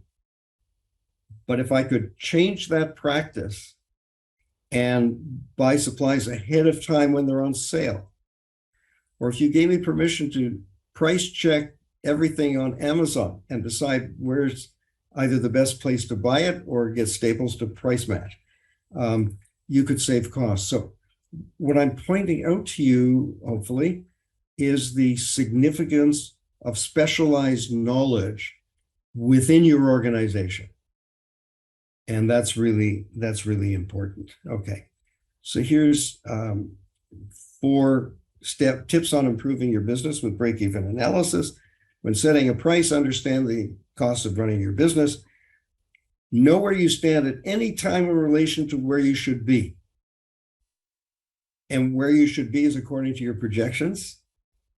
And if it's going to impact on your business decisions, it's only going to be as good as can only be as good as your projections are reliable, are reasonable, are current, and so on and so forth. Try not to finance operating losses. And that's a simple statement of the examples that I've given you of using non-operating income to finance operations. So don't borrow money from the bank to fund growth and then use it to pay this week's payroll. Okay, so you don't mix the two.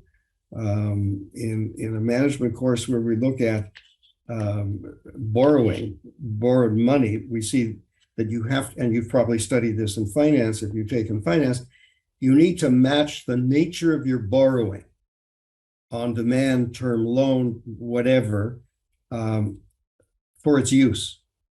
So I wouldn't use a demand loan to buy a truck.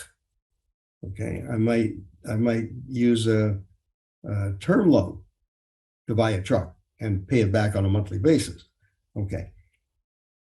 Understand the interdependence of each component. And that's the example I just gave you, that it's multitasking really to some extent. Okay. There's a good discussion here of break-even analysis for new products and new markets. Now, we have to ask the question, what do we mean by a new product in the world of entrepreneurship? Well, a new product could be an old product, but a new iteration. So when a company comes out with, iPhone 18, that's a new product compared to iPhone 17. I know we're not that high. It's a new product in the sense that there would be new features, new innovation, maybe improvement, new utility, so on and so forth. So will it also open a new market? Well, at some point, you may have a product that now adds something. Now, cell phone manufacturers have a number of iterations ago, a long time ago, opened a new market of photography. So people used to have their cell phone and their camera. Today, people have their cell phone, which is their camera. Okay, and that opened a whole new market, because now you find many cell phones advertising the fact of our camera quality matches the best, single shot digital camera that you could buy. So you don't need to buy a camera, just carry your phone. Okay, so every time a company goes through that sort of exercise, they need to come back and do a new break-even analysis, because their performance will change, their cost structure will change, and their revenue projections will likely change for the new products and markets. Okay. There may be other business decisions that are more important to consider. Something might put you in a negative position, but the longer-term benefits could be greater than the short-term losses. Okay. That's a little bit of a way to talk about the leverage concept that I've talked about. So let's say my landlord had just come in and said the space next door is available. Well, I might know that if I take on that extra rent, that I'm going to have a short-term negative position. In other words, I'm not going to cover all my costs for a month, a year, 2 months, but my projection needs to show what the longer term gain will be.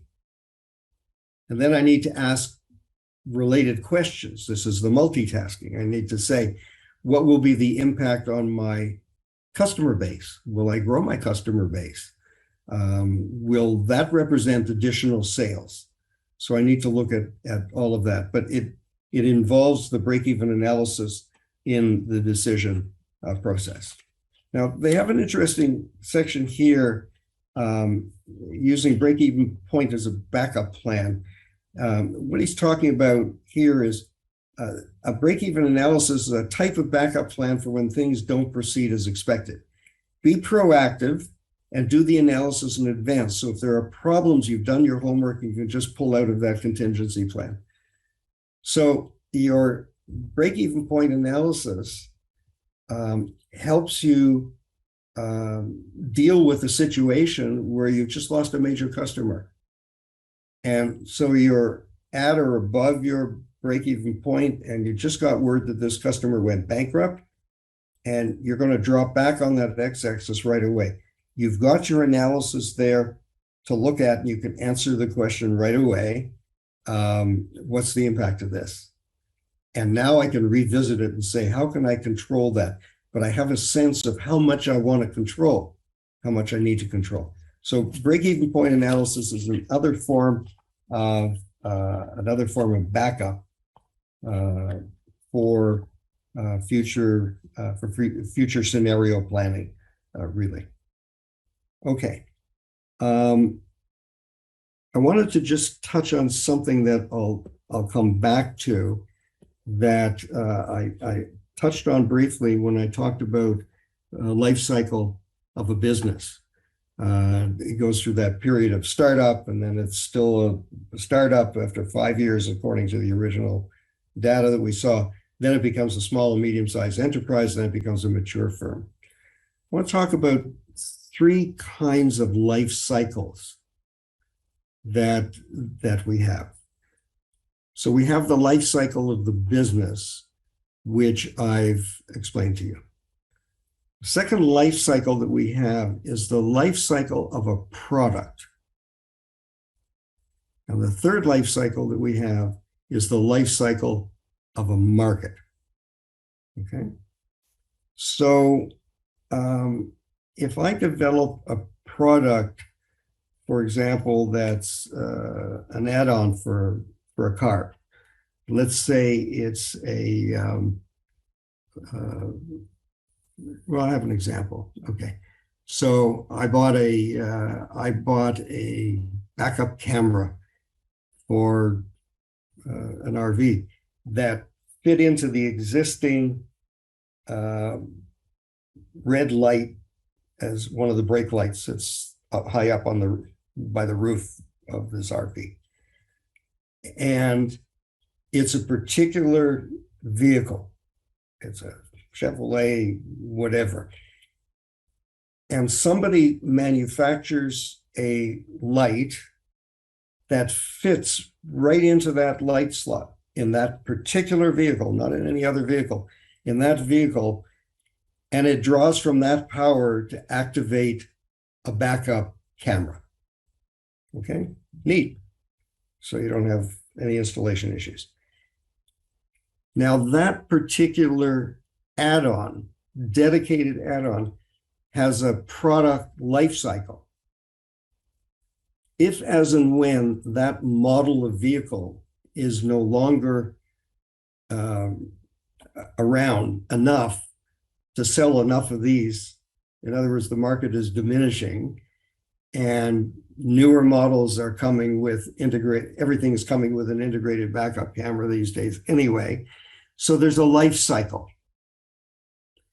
And that manufacturer should have determined as an underlying assumption what the life cycle of that product is and the impact on the assumptions about sales and revenue and costs. Okay. And of course, the impact of it on the life cycle of their business. Because if 80% of their business comes from that device, then as it declines, their business will inevitably decline. Okay. Third category of life cycle was the life cycle of a market. Okay. So the life cycle of a market could be, for instance, there was a market for take-home self-test COVID kits, okay, which in the latter days of the pandemic, when we were self-testing a lot, places like Shoppers Drug Mart was just giving them away. You know, and I remember, and there are 5 tests per kit. And I remember being in Shoppers one day and saying, can I have a kit? And the person reached into this big box and took 5 of them. I said, that's 25 tests. I don't think I need that many. But that was an example of a market and to some extent of a product declining. So you have to be careful about generalizing this. So, for example, hopefully you're all aware of the existence of vinyl records. Okay, that we used to listen to our music on vinyl records. I don't anymore, but so the vinyl record market went through a life cycle and seemed to have died, but there is a huge market for audiophiles, for people that will pay big bucks for vinyl records. So a market can evolve. It can morph into something else. So when we're looking at the life cycle of a market, we have to ask ourselves not just when will this market die, if it will, but we need to ask ourselves, when will it evolve into something else, if it will?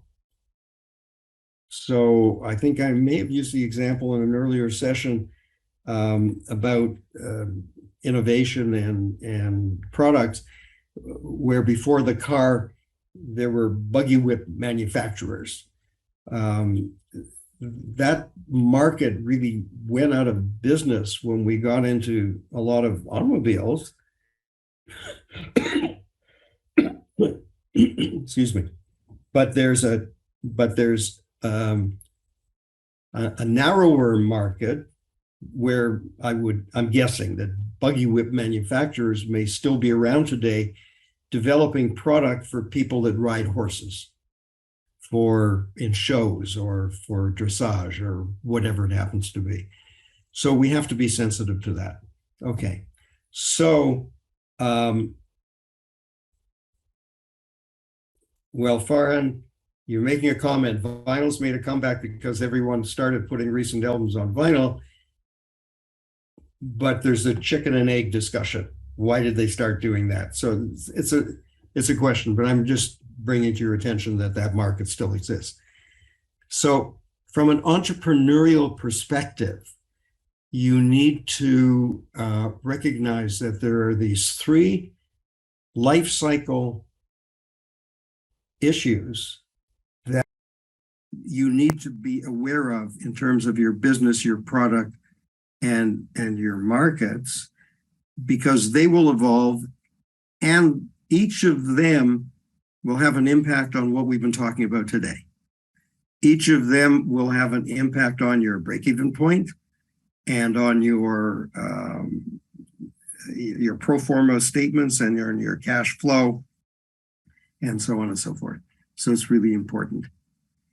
So I don't propose to work financial issues to death, but I do want to point out that, as I said at the outset, that accounting and the financial stuff is the language of business, and if you don't speak that language and you're an entrepreneur and you're in business, you've just cut off a whole important segment of what you need to address.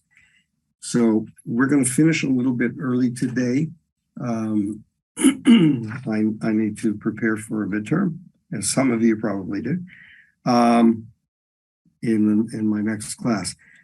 For those of you that may not have been here right at the beginning, I will repeat two announcements that I made at that point. Just excuse me for a half a moment.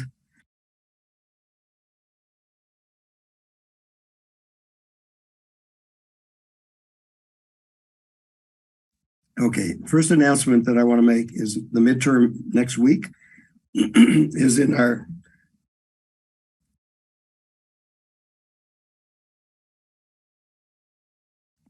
class time. You will get a Zoom link. You will get directions from me early in the week where I will give you some details about exactly how the test is going to work. It is open book. It is online. It will be from 8:30 to 9:45. And I will be sending you the first page of the midterm, which will give you all the details of exactly how it's going to work and what's expected from you. It won't give you the test paper itself, but it will save you time when you start with the test paper because you already have absorbed all that knowledge and information. So that's the first thing. Coverages are sessions to date and the PowerPoints to date. And the other thing is that I've been concerned and examining some of the pretest issues that a lot of you have had, and I haven't been able to respond to all of them.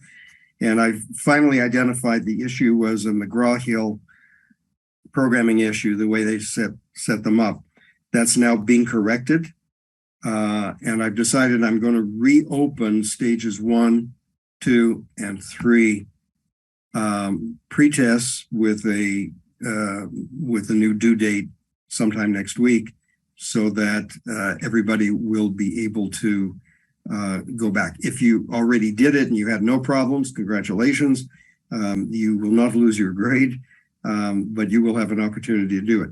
And I anticipate those shouldn't be over for you because we've covered all those stages. And we've talked about them. And if you're preparing for the midterm, you're probably going to review the material anyway. It's a good way to review it.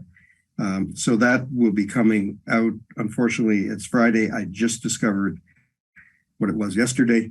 And it may not get fixed until Monday, but I'm going to try to make it happen today.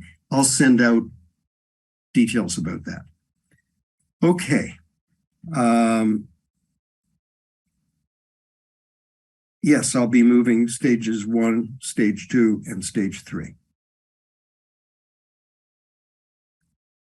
Okay. Are there any questions? I'd like for a moment, if possible, to focus on the financial stuff we talked about today. Are there any questions about anything I've said?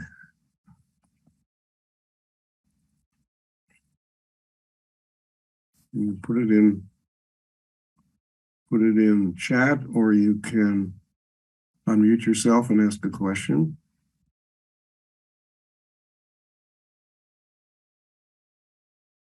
Well, I'll ask a question then before we leave that you could hopefully put in chat. How many people, or let me put it this way, has our discussion today changed your view of the financial accounting stuff in a business? And if so, maybe in what way? I'd be interested in hearing some comments, because I know when it's in person, a lot of people find accounting and financial stuff very dry. I'd love some feedback.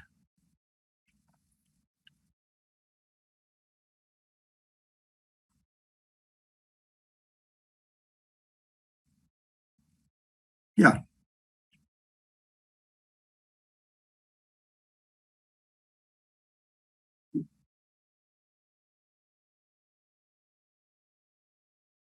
Yes, yes. You can feel free to leave now. I'm just asking questions of people that are still here.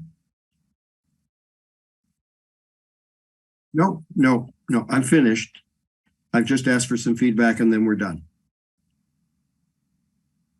Okay.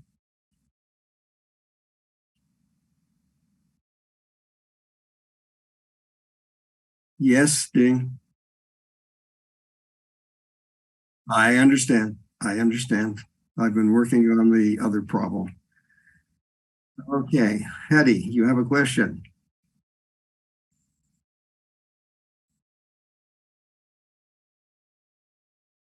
Am I going to hear from you? Hetty? Yes, go ahead. Can't hear you. You want to type it in? Hello, can you hear me? Yes, now I can. Perfect. Sorry about that. So regarding stage 1, 2, and 3, as you said, you're going to still allow us to, you're going to reopen them and Yes. allow us to be graded? Yeah, I'm going to send you full. Hattie, you better mute yourself. Okay. Yes, I'll send you full instructions about what you're supposed to do with that. Thank you. Okay.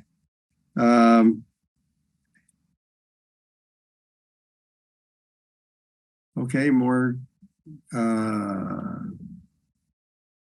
Yes, Shiv, I said all the stages we've taken, but that'll be in what I'm going to send you. Everything we've done to date.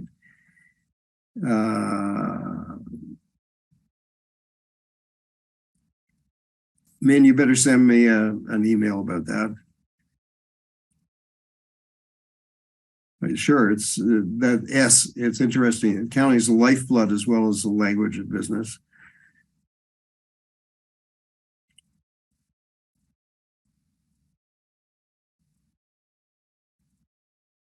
Dylan, I thought I just said I'm working on it. Hopefully, maybe today, but because it's the weekend, it might be Monday.